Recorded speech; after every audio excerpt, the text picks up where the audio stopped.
Welcome to episode 75 of the Various and Sundry podcast. I am your host, Matt Harmon, joined live from the Vault Studio on the beautiful campus of Grace College and Theological Seminary by my good friend, my colleague, my co-host, and the man who is fully embracing the summer lifestyle, John Scott Sloat. I think that's fair, although we haven't had cicadas yet here. This is true. It seems like the rest of the country is drowning in cicadas. Yes. I was reading something about cicadas recently that I tried to explain why does my neighbor have them but I don't, and it had something actually to do with like tree foliage and that sort of stuff. So, my house doesn't have a lot of trees. Yeah, mine So either. I might be okay in terms of not having a large number of cicadas. Have you thought much about the life cycle of a cicada? 17 years? 17. That's an old bug. That's just a very, very old bug. It is. It is. Yeah, I mean, I've seen news reports of them being in the Washington, D.C. area in particular. I think they're out in full force. Oh, the news media feels like they're reporting about them every other article's about the cicadas. Yeah, so 17 years ago, where were you? I've been 2004, summer 2004. Yeah, we had just moved to Pittsburgh. So I was living in North Pittsburgh. I was getting ready to be a junior in high school. Okay, and what did you experience a cicada outbreak? Not that I remember. Okay. Yeah, not that I really remember. All right. Do you remember 17 years ago in the cicadas? Well, I would have been in, second year of my PhD program. Okay, so you were inside for the majority of the time. Yeah, I barely saw the daylight. I was spending long hours in the library in those days. And the cicadas did not make it into the library, I assume? No, they did not. So They're massive creatures. They are large. It's a wild – I mean, it's an old bug. 17 years is old for a bug. It is. It is. And then people are eating them. Have you seen this? Well, I'm not surprised by this, but yes, I have. Have you come across any particularly interesting ways of serving them? I mean, Can you smoke them? I don't know. I haven't seen that. I have seen people are doing fettuccine Alfredo with cicadas, which I think just goes to prove a point that if you cover anything in enough Alfredo sauce, it's delicious. Yeah. Yeah, I mean, it's somewhat equivalent to bacon in that sense, right? Mm-hmm. Like you wrap enough bacon around something and you can probably make it palatable. Yeah, absolutely. I think I've seen bacon wrapped cicadas for the fancy ones out there, the prosciutto or whatever. Yeah. Prosciutto wrapped. Well, if you would like to connect with the show, there are multiple ways to do this. You can find us on Twitter at V&S You can email the show, variousandsundrypodcast@gmail.com. We are on Facebook, Various and Sundry Podcast. You can give us a like and a follow. We are also available on YouTube, so you can go subscribe there. And, of course, we would love for you to leave a review and a glowing 5-star rating on whatever podcast platform you access the show. Yep, particularly Apple.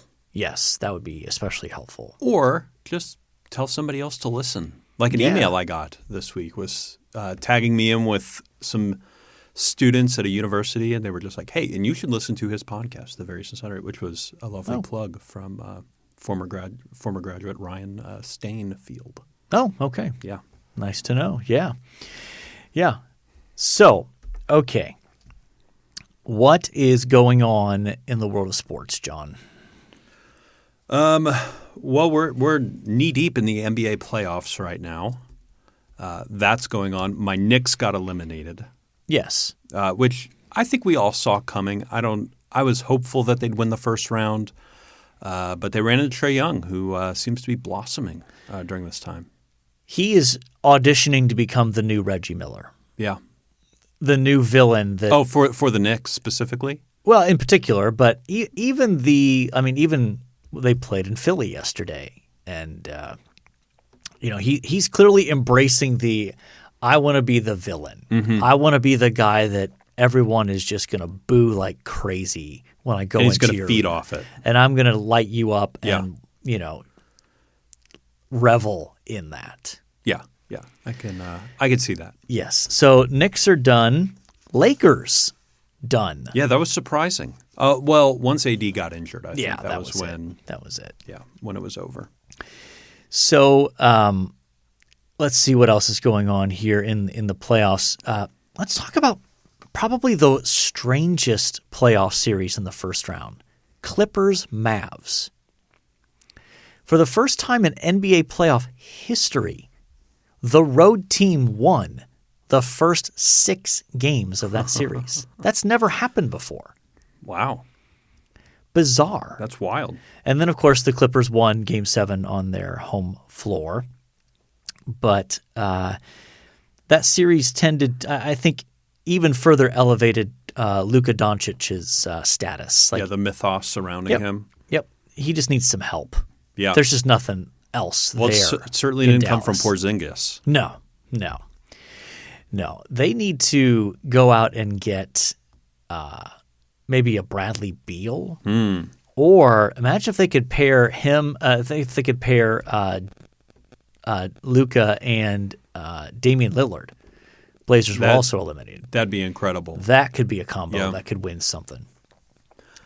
I will say in New York Knicks land, the conversation has quickly turned to free agency, and it feels like every free agent is on the Knicks radar right now. If you listen to the Twitter and the blogs, which I read. I don't necessarily believe everything I read. So I see. But the other team is like teams in the mix for this player, and Dame Lillard's up there. You know, these guys. It's like New York Knicks, LA Lakers, and that's how you get clicks. But doesn't Dame have a few more years on his contract? I think I didn't think he was like a guy that's going to be coming available. No, it was a trade target. Okay. Is my understanding. Gotcha. I can't see Portland trading him until maybe his last year of his contract. Yeah. They're not going to get rid of him. Well, I think he's involved in the coaching search. I think he maybe endorsed somebody recently, and somebody else dropped out because of that endorsement. Something like that. So let's talk as well about the Nets. They managed to win Game 1 of their second round series against Milwaukee, even though James Harden left the game about a minute in and has re-injured his hamstring. Yeah. Which, that doesn't sound good. No. Hammies don't tend to heal very quickly, and he's already had issues with that. So that could be the end for him in the playoffs. Yeah, but still, I think the most important person on the court is Kevin Durant. If Durant's on the floor, I think they've got a good shot.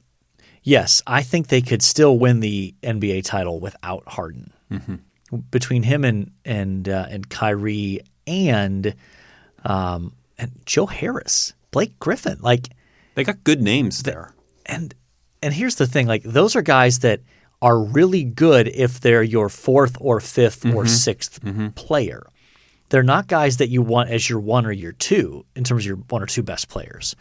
But if they're your fourth or fifth best player, you probably got a pretty good team. Yeah, Joe Harris is a lot of fun. I mean, just a specialist, does his thing, and gets on. Blake Griffin feels like he was supposed to be a star in the league, and just sort of never developed into that. Well, he was kind of a star with the Clippers during his run there. Yeah, but they never put it together. I think if they had put it together, him and Chris Paul, I really think it could have been something. I think that would have elevated him a lot, and it just seemed to miss. Yeah, I think that's probably true. And then the Hawks stunned the Sixers in Game 1 of that second round series. That was yesterday. Yeah, high-scoring affair. I turned that on at halftime, and Atlanta was up 20. Yeah. And the Sixers came all the way back and had it within 2 with 9 seconds left. Mm-hmm. Furious rally, but Hawks hung on. So it'll be interesting to see how those series develop. In the West now, you've got 2 series I think both of should be interesting. You've got Jazz Clippers and Suns Nuggets. I think both those series will be fun. Yeah. Let's move on to the world of baseball, John. What's going on with your beloved Mets? I think we're 3.5, 4.5 games up in the East, so first place still. And we just did a series split in San Diego. So we 2-2 with the Padres, widely considered the best team in the majors. So other things going on with the Mets, Jacob deGrom's ERA through 9 starts is like .62. It's exciting. That is exceptionally low, yes. It's pretty exciting. So it's I'm seeing graphics with him, Bob Gibson, and Pedro Martinez from their best seasons up there, which is really, really cool. The other big thing going on in baseball that I mentioned before the pod is there seems to be an epidemic of pitchers putting substances on the ball. Now, they do this so they get a better grip and spin the ball more. It has more action, does more things, makes it very, very difficult to hit. And that seems to be all over the majors right now, to the point where in like a week and a half, the MLB is stepping in and saying no more, and they're having umps do 4 or 5 checks a game to make sure that they're not they're not using these substances. Rob Manfred's not messing around. No, he's not. Okay. I've seen some comparisons to like this is the steroid era. No. That's pretty different. This is pretty different. Well, and if you know anything about the history of baseball, this has always been going on at some level. Mm-hmm. Like it used to be way more prominent. Like basically pitchers would get away with it, and there would be sort of the wink, wink. Well, we all know that these guys are putting unbelievable amounts of junk on the ball, and that eventually became frowned upon, and they kind of cleaned it up a little bit. But then just pitchers got sneakier, and baseball has always been a game of cheating. Yes, sign steal. Now there are acceptable cheating, right? And then there's unacceptable cheating in baseball. Now we're to the unwritten rules of baseball, which are dumb. I agree. I think some of them are dumb, but like sign stealing, I think is an acceptable form of cheating.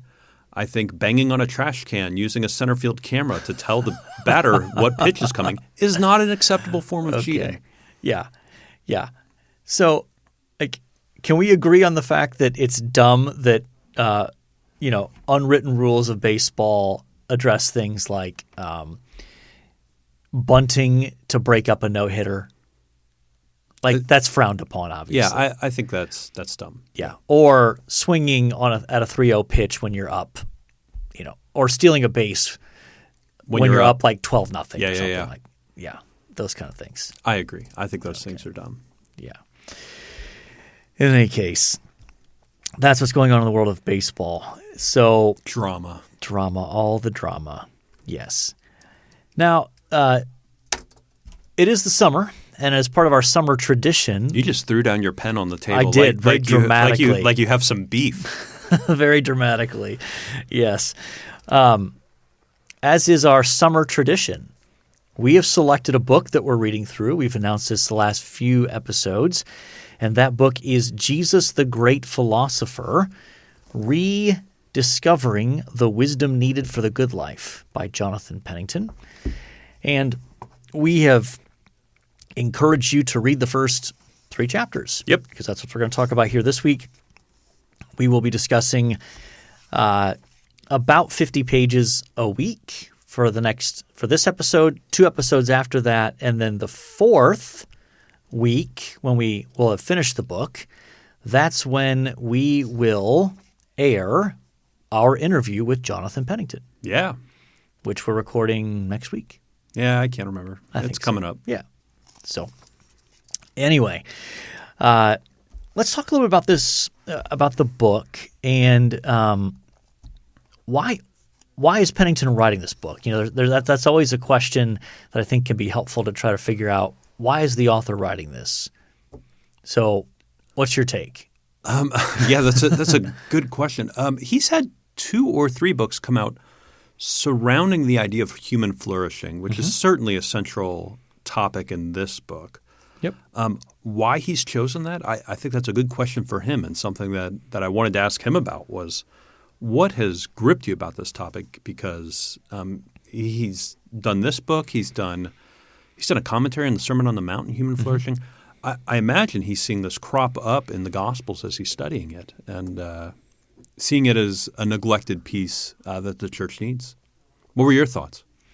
Yeah, I think that's right. And I think that, in one sense, I think Pennington's just a kind of a broad thinker. Yeah. And so even though he is a biblical scholar, he is very much an intellectual and appreciates the larger intellectual tradition. Mm-hmm. And I think that you're onto something when you note his interest in the whole concept of human flourishing and trying to, I think, help people see how the Bible addresses those issues and how it's in conversation with other attempts to answer those particular questions. So the first chapter where he kind of lays out something of the he calls it philosophers, martyrs, and canoes. Mm-hmm. And he tries to make the case for the fact that from the earliest days of the church, Jesus was perceived as a philosopher. Yeah, he talks about that church that was discovered and how they had paintings on the wall of the different roles that Jesus sort of fulfills, and one of them was a philosopher. Yeah. Yeah, and I think one of the things that I found helpful in this introductory chapter is he talks about 4 things that have happened in the church as a result of the church largely abandoning philosophical language. Mm-hmm. And he identifies those 4 things as our faith is often disconnected from other aspects of our human lives, which is very true. Oh, yeah. And that we naturally look to other sources, alternative gurus, he refers to them, to fill that gap. And to live flourishing lives. Yes. Yeah. Third, we've stopped asking a set of big questions that Scripture seeks to answer. And then fourth, we have limited our witness to the world. So any of those in particular that stood out to you? Well, as you know, and maybe our listeners know, I've been doing quite a bit of reading on vocation and some of those things. I think that really connects with number 1. Yeah. Right. Connecting our faith to what we do day in and day out. Right. And that we can wear many different hats in our vocation. Right. Your vocation as a father, your vocation as a husband, your vocation as a professor, your vocation as a church member, your vocation as a neighbor. You know, all these different vocations that you take up are all a part of your Christian life in some aspect. So that one connected with me quite a bit. Good. Yeah, I think the one about alternative gurus was interesting to me, in part because a large part of that section is about Nick Offerman, who plays Ron Swanson on Parks and Rec. Did you know that he had written a book before reading this part of the chapter? I knew that he had done lots of similar things. Like I know he had some YouTubes maybe where he was building, you know, chairs and different things, kind of like his character on Parks and Rec would. Right. But yeah, apparently he's written a book entitled Paddle Your Own Canoe, One Man's Fundamentals for Delicious Living.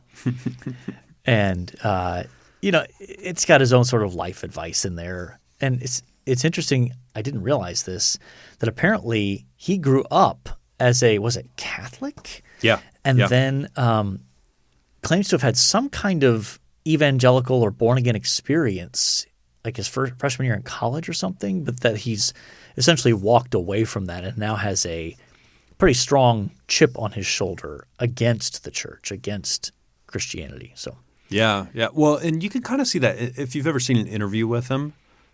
He's quite a crude man. Yes. In the way he speaks. Yes. Yeah.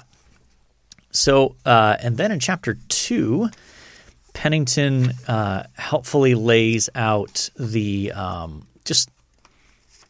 he calls it the genius of ancient philosophy, but kind of gives a very basic introduction to the major areas of philosophy, right? Oh yeah. It was a glowing review of Greek philosophy, and it did remind me There was oh goodness, I can't remember who said it, but there was an early church father who said, the Jews received the law, the Greeks received philosophy, which is quite the statement. Yeah. So I think one of the things I appreciated most about this particular chapter was the fact that he distinguishes ancient philosophy from modern and contemporary philosophy. Oh, yeah. Because I think he's right when he observes that most people have a very negative opinion of philosophy because it's perceived as utterly worthless for everyday life. Yes. That you're debating, is that chair really there? These kinds of, freshman and sophomore in college faux intellectual conversations that take place. Oh, yeah.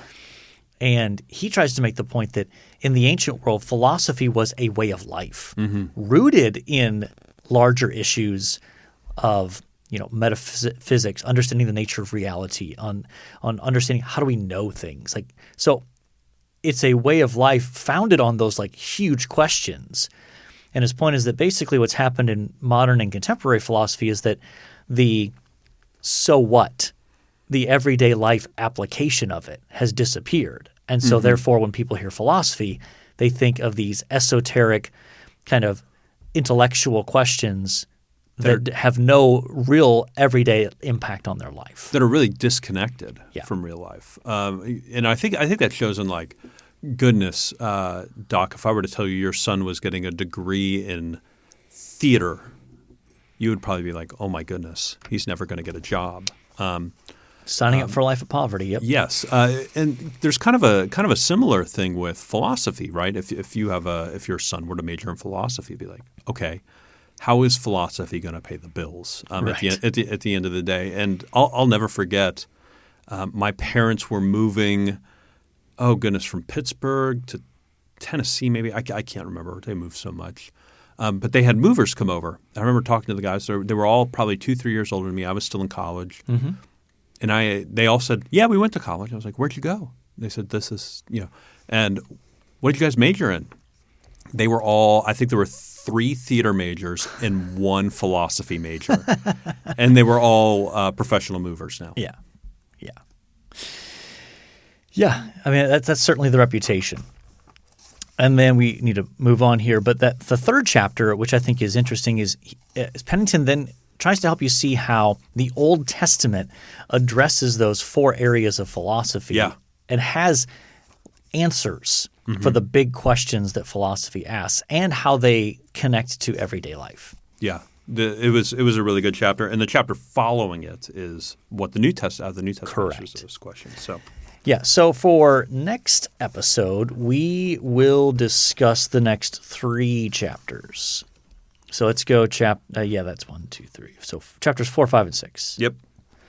That's what we'll cover on the next episode. So I encourage you to, if you haven't yet, go ahead and grab a copy of that. It's a fun read. It's a good read. He mixes in a lot of cultural references, and it's well written.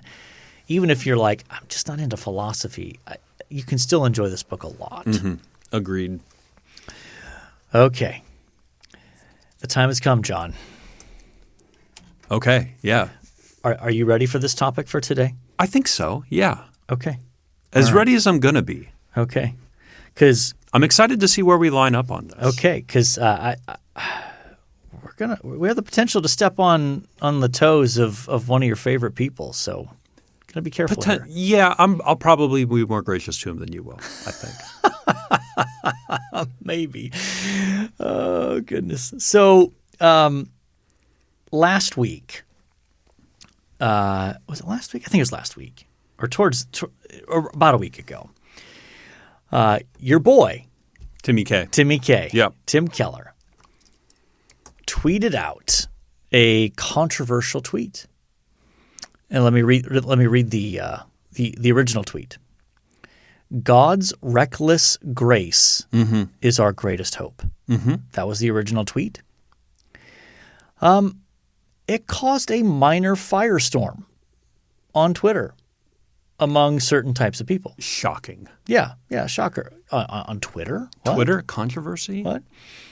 Surely you jest. Yes. So then he issued a rejoinder, a response. For those having trouble with the word reckless, the Cambridge Dictionary that's the one.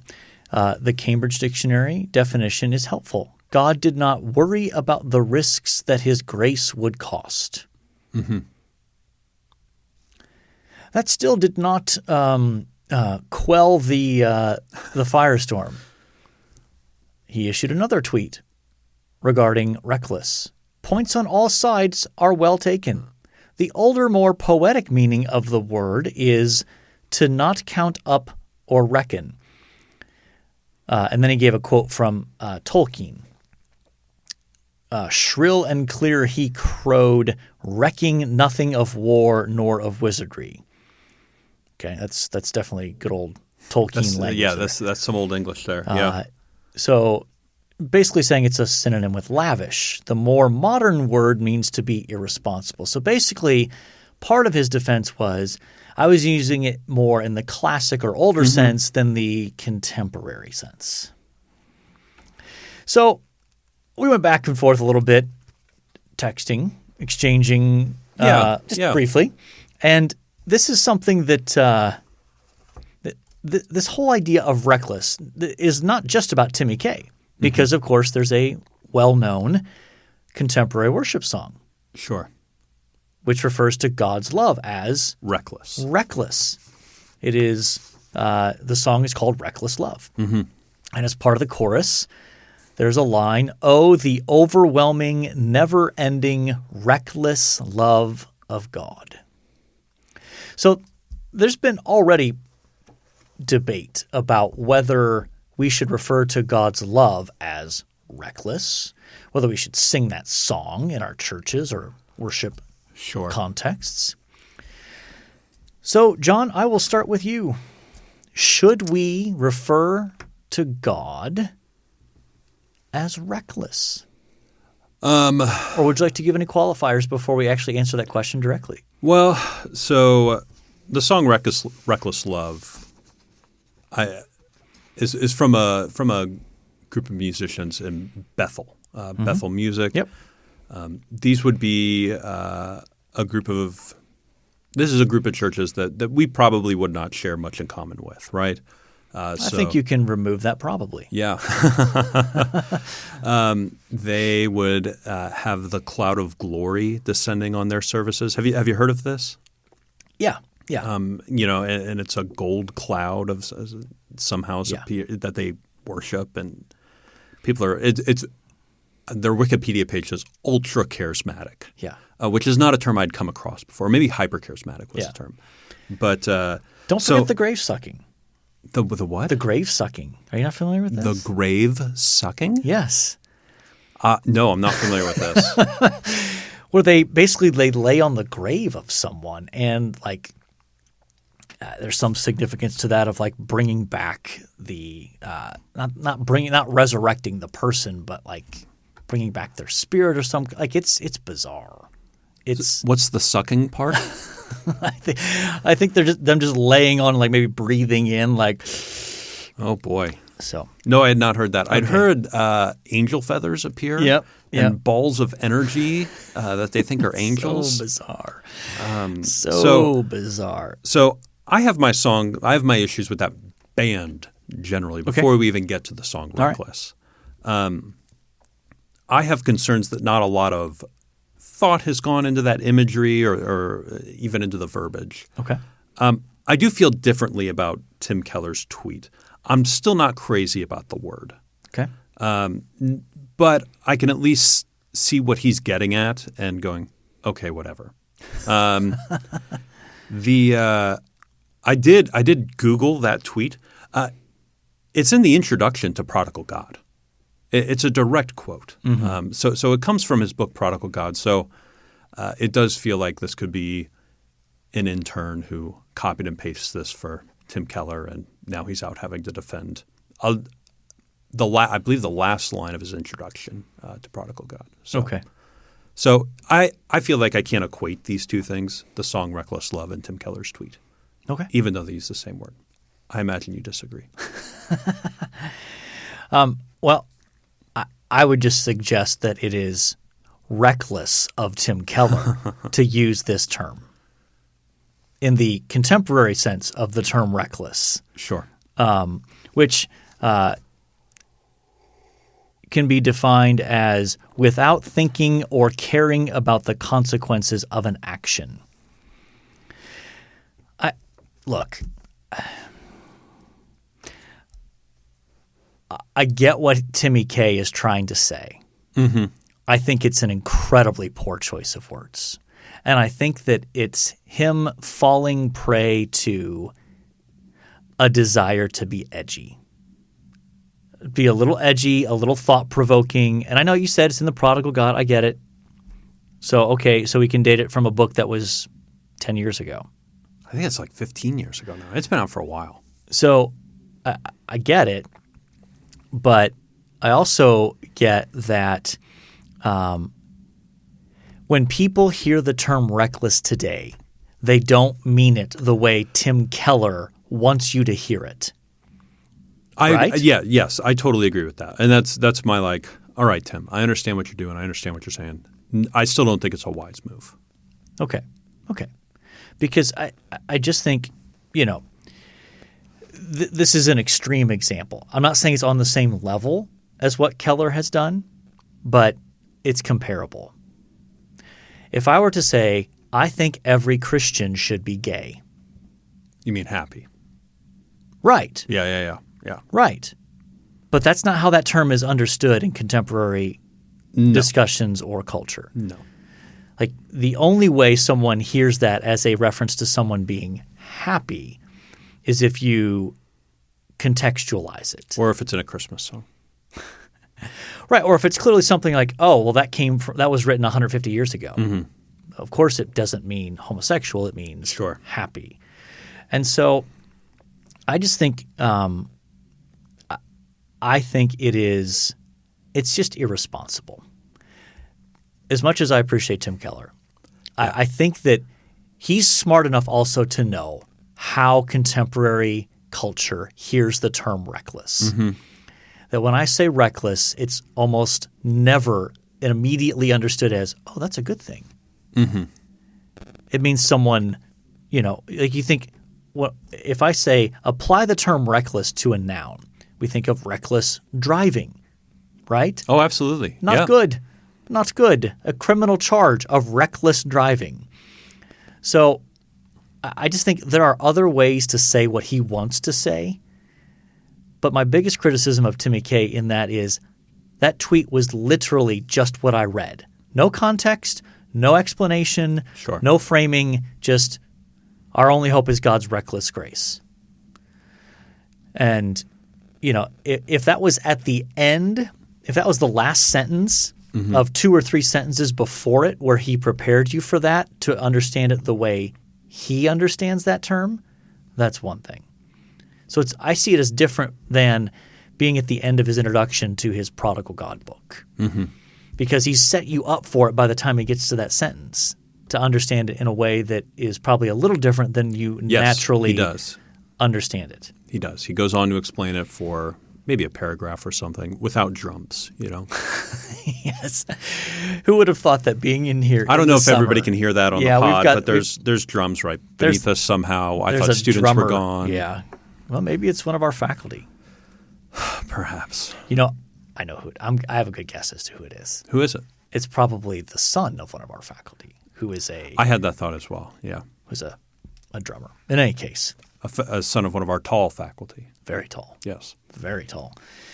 So I think, again, I don't want to crush Tim Keller. He's done a lot of terrific things. He's written terrific books, and he's said a lot of helpful things. But I think this was unwise in this particular instance. I agree. I still think there's a difference between what he does in this tweet and what the song "The Reckless Love of God" or whatever the title of that song is. I think it's just called "Reckless Love." Yeah. Yeah. I don't know. I think part of my concern is I want to contend it matters how we talk about God. And that doesn't mean that we only have to use words found in the Bible, because we use the word Trinity, for example, and that word is not found in the Bible. So we don't have to be completely biblicist in our view, where it's like, well, if that word's not found in the Bible, we should not use it to talk about God. That's not the point. But I think it's important to note at the end of the book of Job, why is God angry at Job's friends? He says they're angry because you did not speak what is right about me. Unlike Job. So even though Job complained, Job didn't say anything that was not true of God. And the friends, God is saying, you did not speak rightly about me, and now I'm angry at you. Not suggesting God is angry at Tim Keller. But I am saying, I'm bringing that verse to bear, it's Job 42:7, is to say it matters how we talk about God.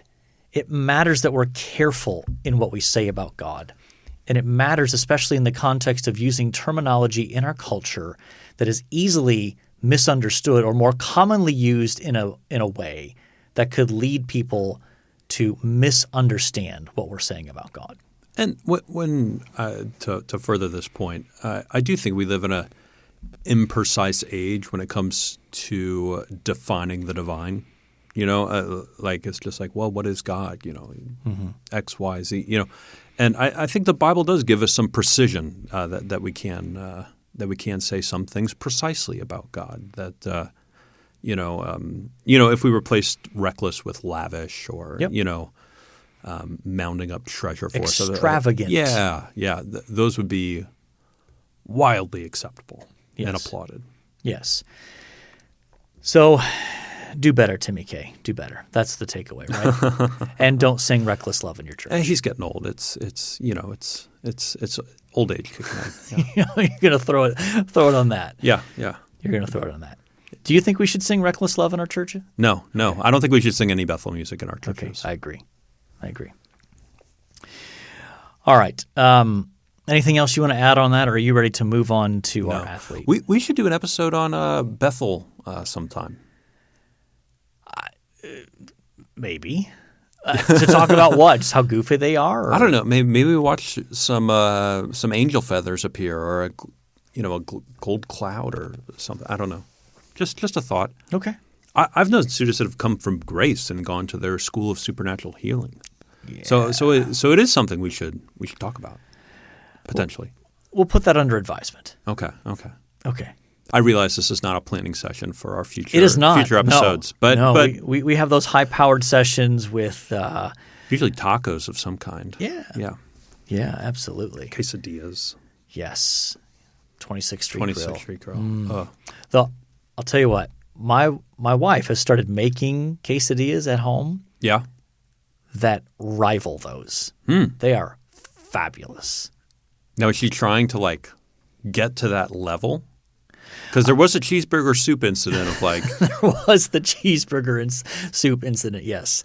I would suggest that these are on par with what they're a little different. So, but if you forced me to choose between having one or the other, and I'm not just saying this because I'm married to one of the people involved, I would go with my wife's. Okay. She's figured it out. They're delightful. Okay. They're delightful. So, speaking of things that are delightful, let's talk about athletes. Yeah. What episode are we on here? 75. 75. We have a plethora, a reckless number of options here. Let's just not be reckless in our choice. Yeah. Mean Joe Greene. Yes. Part of the Steel Curtain. Obviously before your time, but you've seen the commercial? The commercial. Yeah. With Coke. Yeah. Classic. Deacon Jones.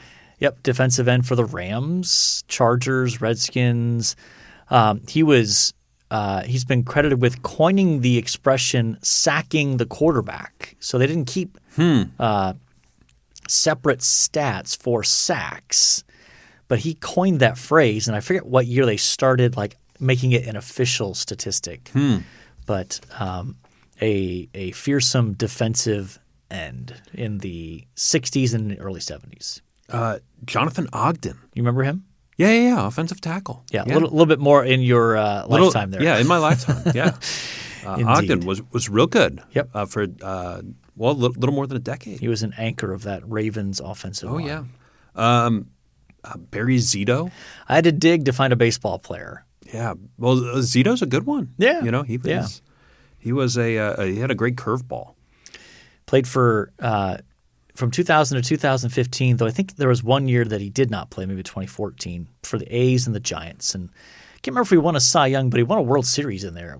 With the Giants. Yeah, the A's have not won a World Series in a long, long time.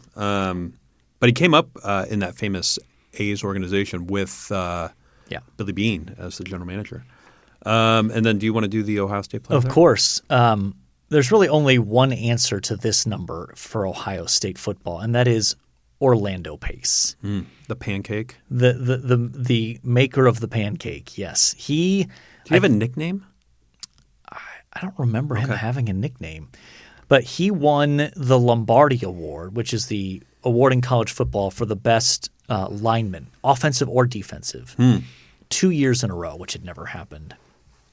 And he was the most dominant offensive lineman at the college level I had ever seen. I mean, he came in as a freshman, and he was dominant right from the start, and blocked for Eddie George during his Heisman Trophy winning season. That was he was a remarkable. And then, of course, he went on to have a Hall of Fame NFL career with the Rams. Very nice. So, Orlando Pace. Who do you like? This is, we're flush with opportunity here.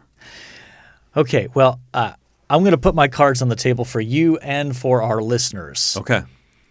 We need to select Orlando Pace for one of his numbers. He wore 75 as a player at Ohio State. For the Rams, he was number 76. Why wasn't he 75 for the know. Rams? Okay. Sometimes feels like there's a story there. Well, yeah, it probably is. There was probably an existing player on the roster who wouldn't give up his number, and so he started with 76 and then just kept it. So, I think punting Orlando Pace to next week might be our best because I think we have more options this week than we will have next week. Okay. So I'm okay eliminating Barry, Zito. Yep. I'm also okay getting rid of Ogden. Me too. So I'll leave it to you. Mean Joe or Deacon Jones? I think I'd go Mean Joe Greene. Mean Joe Greene. I mean, he's just part of NFL lore, part of that steel curtain defense in the 70s with the Steelers. And he also was a cultural icon as well with the Coke commercial. And so I think we'll go with Mean Joe Greene. Awesome. Okay. All right. One thing we like. Doc, you want to go first this week? I'm fascinated. You just have one word down on the show. Run down here, and I don't know what it means. Ed. Yeah. What is Ed? Okay, so. Or who? Ed, it's a show. It's a show. Okay. So this was a show from like 2000 to 2005, I think, that David Letterman's production company put together. Okay. And it was on NBC. And it was this weird sort of hybrid show that was like part sitcom, part rom-com, part drama. It's the story of this guy named Ed. He's the main character. Okay. He's this New York City lawyer who makes a terrible mistake on a contract and costs his company millions of dollars. Gets fired. Of course. Goes home to discover his wife is having an affair with the mailman. Classic. Yes. So he's distraught. He decides, I'm going to move back to my hometown of Stuckyville, Ohio. And I'm going to go after the girl that I never had enough guts to ask out when I was a high school kid, Carol Vesey, played by Julie Bowen. Okay. And so he moves back to Stuckyville to pursue Carol, buys a bowling alley, and practices law from the bowling alley. Nice. It's delightful. Huh. And here's my big frustration with the show, though. Because it's owned by, I think, 2 or 3 different like production companies, you'll never see it on a streaming service. Which is heartbreaking because I think if this with all the content needed for streaming services, this could have a like revival of interest. Interesting. But all the episodes are on YouTube bootlegged. So what brought this up this week? My wife and I have started rewatching it. Okay. So very nice. Very funny and yet very sweet. It's probably one of our favorite television shows of all time. Ed. Huh. I don't think I ever knew that. What do you got? I discovered a new podcast this week. It's relatively new. It started sort of at the end of last year. Only 7 or 8 episodes out at this point, but really, really good. All the hacks. So how to hack finances, travel, reward points on credit card. Just anything you can think of. They're talking about it on there as all the hacks. Okay. So I've enjoyed listening to that this week. Excellent.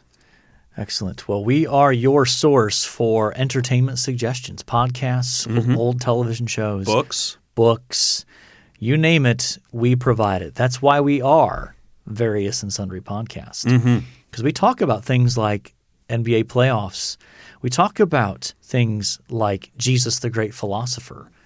We talk about, is God reckless? And we talk about guys like Mean Joe Greene. We are your full-service provider of all things Various. That's right. So I think we're ready to call mission accomplished, don't you? I believe so, yeah. All right. So a reminder for next episode, we will be discussing chapters 4 through 6 in the Pennington book, Jesus the Great Philosopher.